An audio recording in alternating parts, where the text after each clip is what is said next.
Benar Pak, ya. Sesuai pemerintah saya aturannya. Udah jelas kan aturannya, ya. Ya, silakan. Anjing lah. Ayo, kok ngomong kasar? Udah Pak.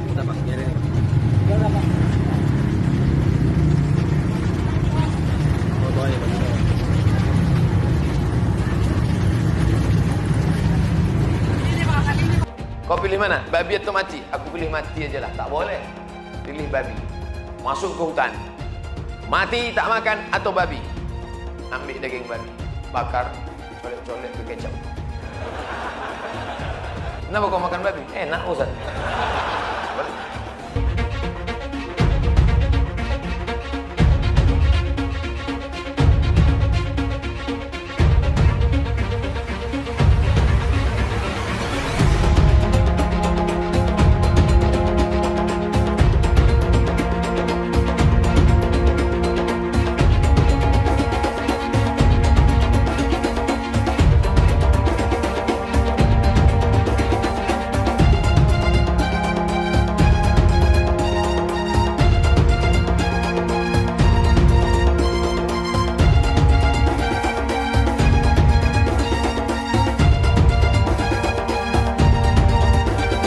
Tapi kita masih dihadapkan dengan situasi di mana kita harus menjaga diri dari mobilitas demi untuk melindungi orang-orang yang kita sayangi dari keterpaparan COVID-19. Karena itulah perayaan Idul Fitri kali ini diharapkan kita semua tetap bersilaturahmi, tapi memanfaatkan teknologi, mengurangi interaksi langsung yang bersentuhan. Pak Kapolsek, mohon maaf ya. Pak Kapolsek sekali-sekali terawih atau Jumatan di Masjid Ampel. Iya. Awal pandemi sampai sekarang tidak ada itu cara, tidak ada itu prokes dan sebagainya. Kenapa demikian? Mohon maaf. Masker nggak jaminan baik penyelamatan Pak. Kita sebagai orang yang beriman bertakwa kepada Allah. Iya. Ini nggak jaminan. Orang yang sudah waktunya mati, tanpa ini pun juga mati. Pakai ini pun juga mati. Kalau waktunya sudah meninggal, mohon maaf Pak. Kalau orang pernah mondok di pesantren, mohon maaf. Ini ajaran tauhid. Bapak dari PSSI, ya udah putar balik dulu, nanti kita bantu, kita aja gampang. Ya saya emosi, saya capek seharian di sini. Capek jangan begitu marah-marah. Allah, saya tahu persis. Udah. Memang secapek apa? Secapek apa jalan-jalan itu PSSI? Ya silakan. Ini kendaraan yang tadi ikut rangkaian tapi tidak mau diputarkan. Malah ngotot ke saya, ya silakan. Saya nggak mau cari masalah. Ya sudah, saya juga nggak nyamuk masalah kalau bapak muter balik. Dari tadi saya bantu. Yes. Oh, ini banyak di sini digadok. Sekarang mau muter balik atau enggak? Ini hanya sekedar COVID. Dalam pandangan kami adalah konspirasi fitnah yang tidak ada, diada-adakan sehingga menjadi ketakutan. Tapi kalau saya tidak mati, karena saya tidak bisa terpapar corona, maka permintaan saya adalah tidak ada lagi lockdown, tidak ada lagi PSBB, semua toko-toko dibuka, mal-mal dibuka, pasar dibuka, orang bekerja dan berjalan. Sekolah-sekolah dibuka, tempat ibadah dibuka, masjid-masjid dibuka, tempat-tempat wisata dibuka. La ilaha illallah. Asih pada percaya corona. Aku lagi jibater corona. Pak Husen, Bapak Bupati, Pak RT, Pak RW, Bapak Jokowi, Bu Megawati dan sebagainya, aja percaya corona lah. Saya nggak takut dengan corona, toh corona itu makhluknya Allah. Ya sudah, kamu saya taruh di kandang macan, di kandang harimau. Kamu katakan, aku nggak takut dengan harimau, toh ini makhluknya Allah. Ya kamu habis dimakan sama harimau. Karena saya percaya dengan Allah, karena saya punya iman kepada Allah, maka saya menjaga kesehatan. Tidak mengganti keyakinan. Apakah ketika kamu datang ke dokter berarti kamu mengganti keyakinanmu? Kan enggak. Begitu saya sakit datang ke rumah sakit, apakah rumah sakit ini seolah menggantikan posisinya Allah? Enggak. Demikian juga ketika saya menggunakan masker, apakah mengurangi keimanan saya? Enggak. Justru saya menggunakan masker sebagai bentuk keimanan saya kepada Allah. Basuki Cahaya Purnama, ya, Al-Maidah ayat 33 dan 34. Hukumnya itu an yuqattalu, dibunuh. Ini hukum Islam. Kalau dalam Islam dia dihukum mati. Dibunuh, disalib, dipotong kaki tangannya bersilangan. Itu hukum Islam. Orang hitam tak boleh masuk surga. Jelek surga ada orang hitam. Aku nggak selera kalau di surga orang hitam. Nenek-nenek, maaf, nenek-nenek nggak bisa masuk surga. Rusak surga kalau ada nenek-nenek. Kalau hitam keturunan monyet. Boleh masuk surga orang merongos. Jadi presiden boleh merongos. Masuk surga nggak boleh. Nenek-nenek dijadikan gadis perawan 17 tahun. Perawan selama-lamanya. Ada orang Cina nggak Islam, di akhirat setetes pun nggak dapat. Wajar karena dia kafir. Kalau dia orang kafir, memang pikirannya memang dunia aja. Kalau dia kafir, pikirannya dunia saja, memang wajar. Di akhirat bidadarinya 4.900. Kalau mati syahid 2,5 juta, saya tidak takut corona. Walaupun saya dibakar, kalau Allah bersama saya, nggak ada apa-apa. Hebat. Corona sembuh pakai temulawak. Temulawak kau. Sering cuci tangan dia. Takut kena corona. Ya Allah, ombak sebesar gunung dia. Itu takutnya orang beriman. Kalau takutnya orang kafir kan, hayya, ombak lah, mati nih. Beda. Kalau memang bisa, nih minum temulawak, habis itu goyang ubur-ubur, sehat lu. Untung udah buka puasa, jadi aku punya tenaga untuk bicara lantang. Aku nggak ngerti lagi sama pemerintah di Indonesia tuh kayak mana, kayak apa maunya aku tuh nggak ngerti. Mereka melarang kita semua warga negara Indonesia untuk tidak mudik lebaran dengan alasan memutus rantai COVID-19 beserta mutasinya. Jokowi kita ganti namanya menjadi Jokodok sudah. Setuju? Siap turunkan Jokodok. Siap turunkan Jokodok. Siap lengserkan Jokodok. Takbir. Siap serbu istana. Siap serbu istana. Siap ambil alih kekuasaan. Takbir. Pancasila Soekarno, ketuhanan ada di pantat. Anak Tuhan dari mana?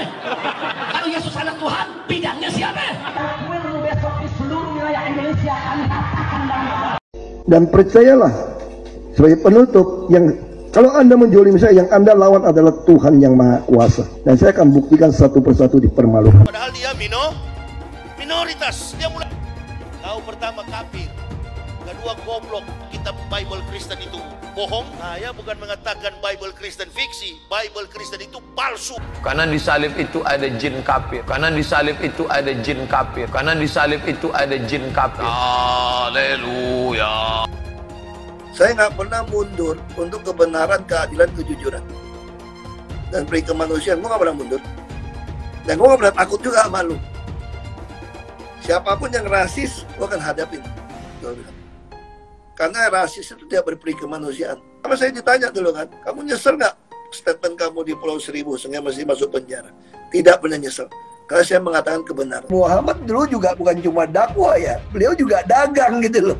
Mengerti tentang saham, wah ini anak S2 kalah ini. Saya kira itu yang paling penting gitu, ngerti gimana trading saham.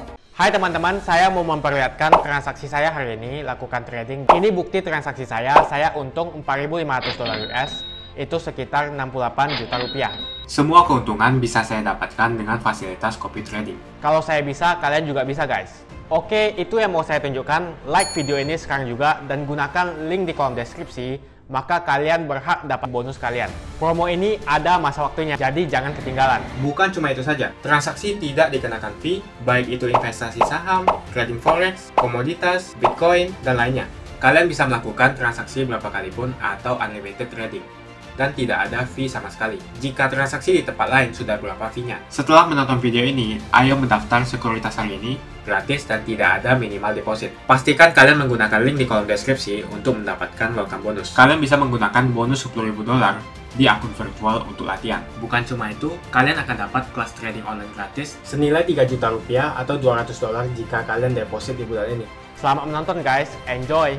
Hai semua, dengan saya Jonas Leong. Terima kasih banyak buat kalian, penonton setia yang selalu menonton di channel ini. Saya secara personal sangat menghargai waktu kalian. Dan saya sudah menganggap kalian sebagai family karena kalian selalu support di channel ini. Bagi kalian yang selalu menuliskan opini kalian di kolom komen, saya baca komen kalian satu persatu. Saya baca komen kalian untuk mengetahui opini kalian, tanggapan kalian, dan masukan kalian sangat berguna untuk video selanjutnya. Terima kasih banyak buat kalian yang selalu menekan tombol like di awal video Video seperti ini membutuhkan waktu dan juga research. Dan ini semua gratis untuk kalian. Jadi pastikan kalian menekan tombol like-nya supaya saya mengetahui kalian menyukai konten yang saya bagikan. Obat yang beredar di Indonesia rata-rata bercampur dengan enzim babi. Bahkan tak ada label halal dari MUI. Cari obat yang halal. Karena kita tak disuruh berobat dengan yang haram. Herbal-herbal. Tak ada Pak Ustadz. Sudah kami cari tak ada. Pilihannya cuma dua. Kalau tidak mati babi, maka kita tak boleh pilih mati. Pilih babi. Kau pilih mana? Babi atau mati? Aku pilih mati aja lah. Tak boleh. Pilih babi. Masuk ke hutan. Mati tak makan atau babi? Ambil daging babi. Bakar. Colek-colek ke kecap. Kenapa kau makan babi? Enak Ustaz. Kita saat ini sedang fokus kepada permasalahan mudik ya, mudik lebaran. Semua instrumen-instrumen dan argumen-argumen yang berkembang di tengah publik selalu sekarang tertuju kepada soal mudik lebaran, yang artinya lebaran ini identik dengan hari raya agama Islam ya. Itu harus kita pahami bahwa memang saat ini situasinya sedang seperti itu. Namun kita juga tidak boleh lupa dirayakan juga adalah wafatnya Isa Al-Masih ya. Jadi ini ada hari raya juga yang bertepatan, bahkan tentang wafatnya Isa Al-Masih ini kenaikan hari Isa Al-Masih ini kan menjadi isu yang tenggelam juga karena publik fokus kepada mudik lebaran yang juga saat ini sedang dilarang oleh pemerintah. Nah, pidato Jokowi dalam kapasitasnya sebagai presiden memang menyampaikan beberapa hal dan beberapa produk, terutama menghimbau orang untuk tidak usah mudik lah, kan kira-kira seperti itu. Kalau ada yang rindu makanan khas daerah, ya silakan beli di online karena memang teknologi kita sekarang menyuguhkan semuanya ada di online. Apa saja kita bisa beli di sana. Nah, tujuannya Pak Jokowi kan adalah satu, mengingatkan agar kita itu tidak usah mudik. Yang kedua, ketika kita inginkan sesuatu, ayo kita beli online saja, tidak usah rame-rame atau bahkan berkerumun seperti waktu kejadian di Tanah Abang yang ramenya minta ampun. Nah, disinilah yang harus kita maknai secara objektif. Presiden dalam hal ini wajar karena dia adalah presiden dari semua warga negara Indonesia yang beragam suku, agama, ras, bahasa, budaya.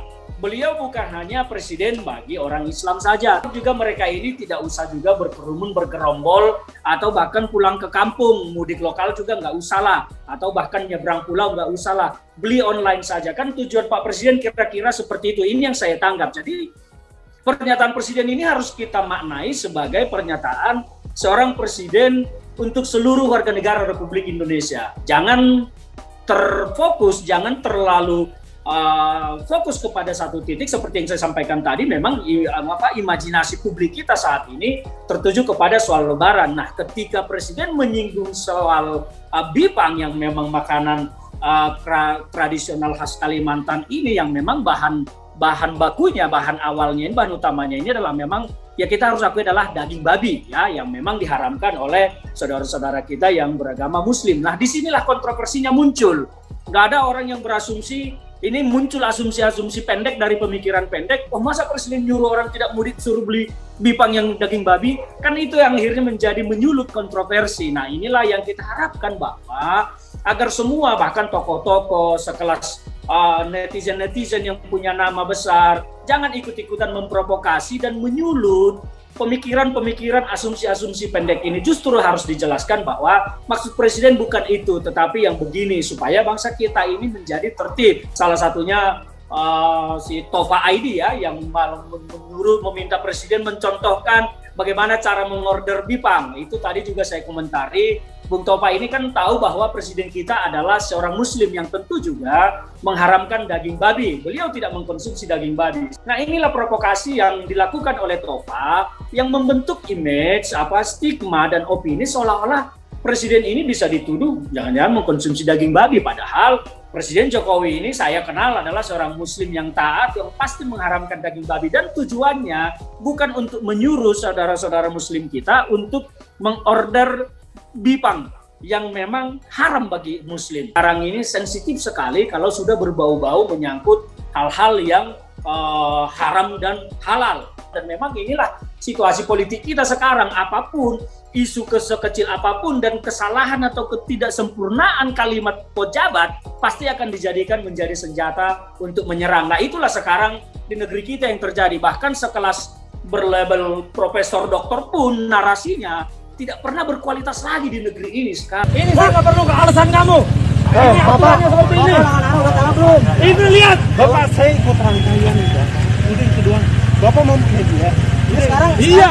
Ya sekarang mana rangkaiannya? Putar balik aja. Putar balik aja susah banget. Bapak dari PSSI. Ya udah, putar balik dulu. Nanti kita bantu. Kita aja gampang. Ya saya emosi, saya capek seharian di sini. Capek jangan begitu marah-marah. Saya tahu persis. Udah. Memang secapek apa? Secapek apa jalan-jalan itu PSSI? Ya silakan. Ini kendaraan yang tadi ikut rangkaian tapi tidak mau diputarkan. Malah ngotot ke saya, ya silakan. Ya sudah, saya juga nggak nyamuk malah kalau bapak muter balik dari tadi saya bantu. Yes. Oh, ini banyak di sini digadok. Sekarang mau muter balik atau enggak? Silakan. Saya hanya ini. Kalau pakai media saya harus telepon gedung. Ya sudah selesai. Silakan. Ini sudah ada. Ya, saya telepon. Ini dari media. Jadi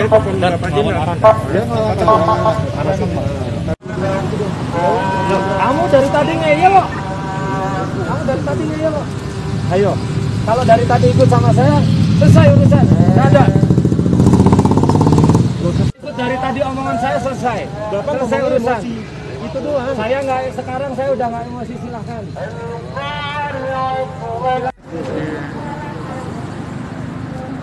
Bapak dari tadi kok gitu Bapak. Ya.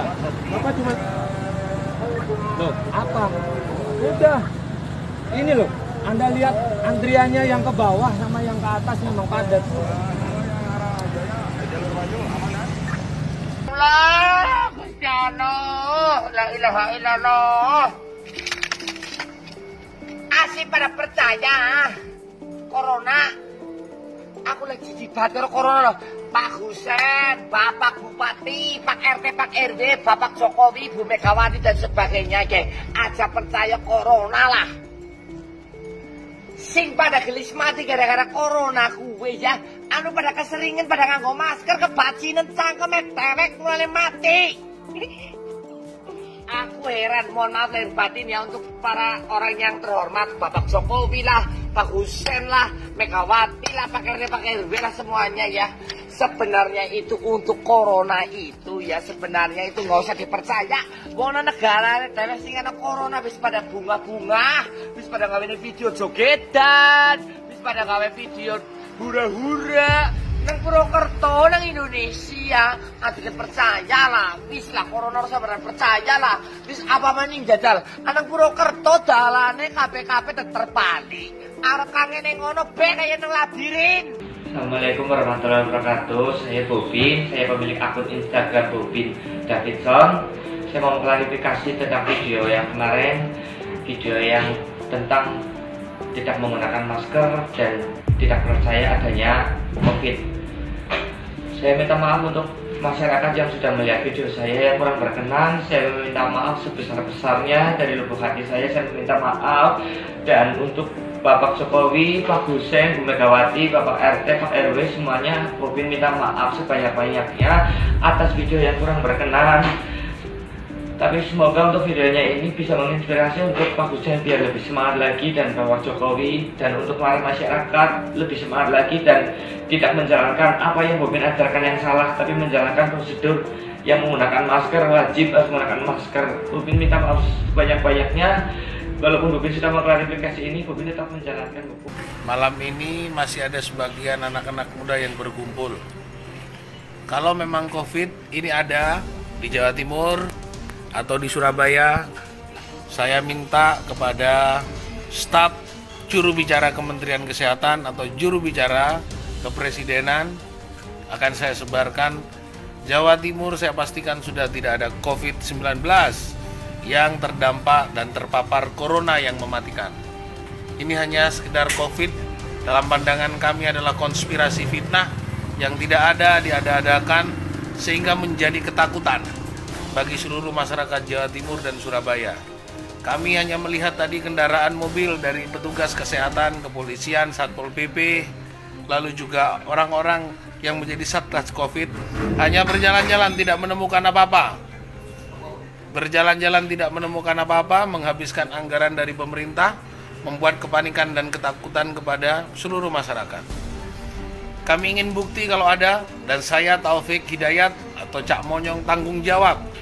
Kalau memang masih ada yang terpapar 200, 2000, saya bertanggung jawab. Saya akan mencoba apakah orang tersebut COVID atau tidak. Saya akan datang ke rumah sakit kalau diperintah oleh pemerintah untuk saya sedot COVID-nya. Kalau saya tidak mati berarti sudah tidak ada corona. Jangan bebani rakyat dengan fitnah yang dibuat oleh pemerintah lewat juru bicara tim kesehatan yang membuat kami panik dan takut. Saya bertanggung jawab. Kalau saya nanti ketika menghirup dari mulut orang-orang yang dinyatakan COVID mati, maka silahkan Anda pastikan corona masih ada atau COVID masih ada di Surabaya dan Jawa Timur. Tapi kalau saya tidak mati, karena saya tidak bisa terpapar corona, maka permintaan saya adalah tidak ada lagi lockdown, tidak ada lagi PSBB, semua toko-toko dibuka, mal-mal dibuka, pasar dibuka, orang bekerja dan berjalan. Sekolah-sekolah dibuka, tempat ibadah dibuka, masjid-masjid dibuka, tempat-tempat wisata dibuka. Untuk memfitnah Indonesia seakan-akan COVID masih ada. Ini adalah konspirator yang ingin merugikan negara yang saya cintai, merugikan pemerintah yang saya cintai, merugikan bangsa Indonesia yang saya cintai. Hati-hati, kita rakyat pemilik sah negeri ini. Dan jangan main-main. Saya sama dengan kalian, aktivis 98, dan saya tetap tanggung jawab terhadap apa yang saya ucapkan. Kenapa kemudian Allah memberikan kita ujian cobaan seperti pandemi seperti hari ini? Kita harus punya optimisme dan keyakinan bahwa ada saatnya nanti Allah betul-betul akan menghilangkan pandemi dari muka bumi. Kita tinggal tunggu saja itu. Memang di situ dibutuhkan kesabaran. Saya pikir ketika kemudian kita bisa memaknai puasa, orang berpuasa optimis adzan maghrib akan datang. Demikian juga dengan pandemi ini. Ketika Allah memberikan pandemi, pasti akan memberikan solusi. Bagi orang yang dikasih rasio, dikasih akal oleh Allah, tentunya kita juga harus menggunakan akal dong gitu loh. Artinya bukan berarti ketika kita menjaga prokes, mentaati prokes, itu seolah-olah kita lebih takut kepada corona dibandingkan kepada Tuhan. Enggak. Ya. Kenapa kami menjaga diri dengan cara melakukan prokes? Ya, karena itu bentuk ketakutan kami kepada Allah.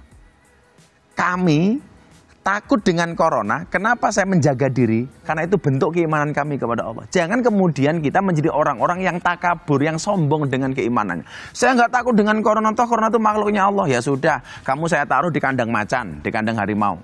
Kamu katakan, aku nggak takut dengan harimau, toh ini makhluknya Allah. Ya kamu habis dimakan sama harimau. Tentunya ini pola pikir yang salah, yang harus kemudian dirubah. Kebersihan itu adalah bagian dari iman. Kenapa kemudian saya pakai masker? Karena itulah bagian dari iman saya. Karena saya percaya dengan Allah, karena saya punya iman kepada Allah, maka saya menjaga kesehatan. Tidak mengerti keyakinan. Apakah ketika kamu datang ke dokter berarti kamu mengkhianati keyakinanmu? Kan enggak. Begitu saya sakit datang ke rumah sakit, apakah rumah sakit ini seolah menggantikan posisinya Allah? Enggak. Demikian juga ketika saya menggunakan masker, apakah mengurangi keimanan saya? Enggak. Justru saya menggunakan masker sebagai bentuk keimanan saya kepada Allah. Mekah Madinah. Orang itu kalau di bulan Ramadan ramahnya minta ampun. Kenapa? Karena Ramadan itu bulan mudha'afah. Bulan di mana semua amal pahala dilipat gandakan. Jadi kalau ada orang lewat semuanya dikasih makanan. Karena mereka berharap mendapatkan kebaikan-kebaikan di bulan Ramadan. Bahkan satu perbuatan baik di bulan Ramadan itu diganti oleh Allah 1000 kali lipat. Itu artinya Anda para istri melayani suami Anda di bulan Ramadan sekali saja. Itu sama dengan melayaninya suami 1000 kali. Makanya selesai Ramadan kalau suaminya minta gampang. Sorry Pak, depositonya masih banyak. Nah, begitu masuk Idul Fitri, selesai sholat Id, mereka udah nggak ramah lagi. Kenapa? Karena sholat Idul Fitri sendiri hukumnya sunnah. Sunnah. Dan tradisi merayakan Lebaran itu hanya ada di Indonesia. Kalau hari ini kita sering mengucapkan kalimat halal bil halal, itu bahasa Arab yang orang Arab pun tidak mengenal bahasa itu. Terjadi di Indonesia. Jadi kalimat minal aidin wal faizin itu bahasa Arab yang orang Arab tidak tahu. Makanya Idul Fitri bukan sebagai kewajiban. Nggak ada kewajiban karena itu hanya sekedar sunnah. Sholatnya sendiri hukumnya sunnah, apalagi tradisinya. Kalau saya pilih kumpul nggak kumpul, yang penting makan. Orang tua saya di Lampung, saya di Jogja. Nggak usah kumpul, nggak apa-apa. Yang penting makan. Lah, bagaimana kemudian bisa menjaga silaturahmi? Silah itu dalam bahasa Arab artinya nyambung. Rohmi itu artinya kasih sayang. Silaturahmi itu artinya nyambung kasih sayang, nyambung katresnan, nyambung rasa cinta. Dan nyambung itu bukan berarti harus ketemu dong. Saya melalui video call, saya melalui virtual, saya melalui online. Kan sekarang gaul, orang-orang di desa kenal Zoom, kan keren loh. Ini peningkatan yang luar biasa. Maka sebenarnya tidak harus ketemu. Dengan kita video call, dengan kita Zoom pun, itu sudah bagian merupakan dari tradisi Idul Fitri. Mengambil yang lebih ringan, darurat yang paling sederhana. Jadi kalau seandainya saya pulang memberikan darurat kepada keluarga saya, atau saya mendapatkan darurat dari keluarga saya, mendingan saya nggak pulang. Artinya apa? Mengambil darurat yang lebih ringan. Toh ini hanya tradisi, bukan merupakan sebuah kewajiban. Gayamu dulu kewajibannya sering kamu tinggalkan kok. Hanya tradisi aja kamu bilang ini harus. Kalau kamu pulang ke rumah, orang tua mikir beliin kamu baju baru macam-macam. Coba kalau kamu di pondok, yang mikir beli baju kan gua, bukan orang tuamu. Saya yakin orang tuamu lebih senang kalau kamu nggak pulang. Ya iya kan, nambah-nambah beban saja. Malah kemudian barangkali mengajarkan begini ya. Semakin lama kita nggak ketemu dengan keluarga di rumah, akan semakin memuncak kerinduan itu. Sama halnya ketika pemerintah menyarankan kepada kita nggak usah ke masjid dulu. Kenapa kemudian kita dianjurkan tidak ke masjid dahulu? Supaya nanti pada akhirnya kita mempunyai kerinduan yang luar biasa. Makanya semakin kita lama ketemu dengan saudara kita, maka akan tambah wangi dengan keluarga kita. Tapi kalau tiap hari ketemu, aduh, tahu kan jeleknya. Hai teman-teman, kalian sudah membuka akun untuk melakukan investasi atau trading? Jika belum, membuka rekening sekuritas itu gratis loh. Bahkan cuma butuh 5 menit saja. Cepat dan simple. Dan semua bisa dilakukan secara online. Sampai saat ini ketika kita mau melakukan investasi saham atau trading forex, kita masih menggunakan cara yang kuno. Seperti kita menelpon banker atau broker yang melakukan atau mengeksekusi transaksi kita. Tapi apakah kalian tahu, untuk membeli saham atau forex, kita cuma login, lalu memilih apa yang kita mau, lalu masukin angka berapa banyak yang ingin kita beli, lalu tinggal klik. Sesimpel itu. Sampai saat ini kita bingung mau investasi saham luar negeri, trading forex, komoditas, dan cryptocurrency di mana tepatnya. Kita bisa lakukan semua trading di sini, karena sekuritas ini merupakan one-stop shopping. Sampai saat ini kita membayar fee di setiap transaksi kepada banker atau broker. Setiap kita melakukan transaksi jual beli, biasanya kita dipotong fee oleh platform kita. Kalau dalam 1 bulan kalian melakukan transaksi 1 kali, mungkin tidak terasa. Coba kalian melakukan trading sebanyak 100 kali. Sudah berapa fee-nya? Misalnya kalian membeli saham Google dengan fee per transaksi $10. Jika kalian membeli saham Google 10 kali, maka fee transaksi sudah $100. Belum lagi kita akan dikenakan fee ketika kita menjual saham itu. Itulah sebabnya kenapa saya memilih sekuritas ini, karena tidak ada fee sama sekali. Saya ulangi, tidak ada fee sama sekali ketika kalian melakukan transaksi. Dan yang kedua, kalian bisa melakukan unlimited trading atau trading sebanyak apapun. Ya, kalian bisa melakukan trading 10 kali, 100 kali, 1000 kali dalam sehari tanpa dikenakan fee. Jadi berapa banyak uang yang kita hemat dari fee saja. Sampai saat ini ketika uang dana kita dikelola oleh manajer keuangan, terkadang kita tidak diberitahu ketika akan melakukan transaksi. Bahkan investasi kita dipotong biaya. Dan kita dibikin bingung karena kurangnya transparansi. Kita juga bingung memilih investasi manajer yang bagus untuk mengelola investasi kita. Alhasil, investasi kita bukannya untung malah rugi. Tapi apakah kalian tahu? Ada fasilitas namanya copy trade, di mana kita bisa menduplikasikan investasi atau trading yang dilakukan oleh trader profesional. Semua data terbuka dan transparan. Dengan fasilitas ini, kamu tidak usah lagi menelpon manajer keuangan kamu untuk melakukan trading. Atau pusing investasi kamu merugi dikelola oleh manajer keuangan. Kita bisa memilih investor profesional yang sesuai dengan yang kita sukai. Banyak sekali profesional investor yang keuntungannya di atas 50%. Bulan ini saya profit 140%. Jika kalian ingin profit seperti saya, kalian tinggal menggunakan fasilitas copy trade. Mau beli saham Apple, harga 1 unitnya $134. Kita bisa membeli dengan hitungan lot. Contohnya kita membeli saham Apple dengan hanya $13 saja. Di platform lain wajib membeli minimal dengan harga $134. Dengan $13 atau Rp180.000 saja, kita sudah bisa membeli saham Apple. Menarik bukan? Jadi apa yang kalian tunggu, mendingan kalian cobain sendiri aja deh. Tutorial bisa kalian cek di kolom deskripsi dan kalian harus menggunakan link di kolom deskripsi untuk mendapatkan welcome bonus. Jika tidak, maka tidak akan mendapatkan bonus. Gunakan bonus $10.000 di akun virtual untuk mencoba sekuritas ini atau bisa kalian gunakan untuk latihan trading.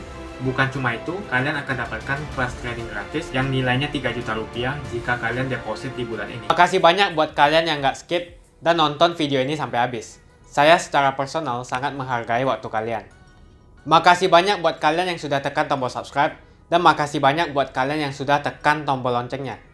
Jangan lupa bagikan informasi ini ke teman atau family Anda. Mungkin teman atau family Anda membutuhkan investasi ini. Oke guys, sekian dulu dari saya. Jangan lupa follow Instagram saya di @johannesleongofficial untuk kata-kata motivasi setiap harinya. Bagi kalian yang termotivasi nonton video ini, ayo like video ini dan subscribe di channel ini. Dan buat kalian yang sudah subscribe di channel ini, jangan lupa tekan tombol loncengnya supaya kalian mendapatkan notifikasi setiap kali saya upload video.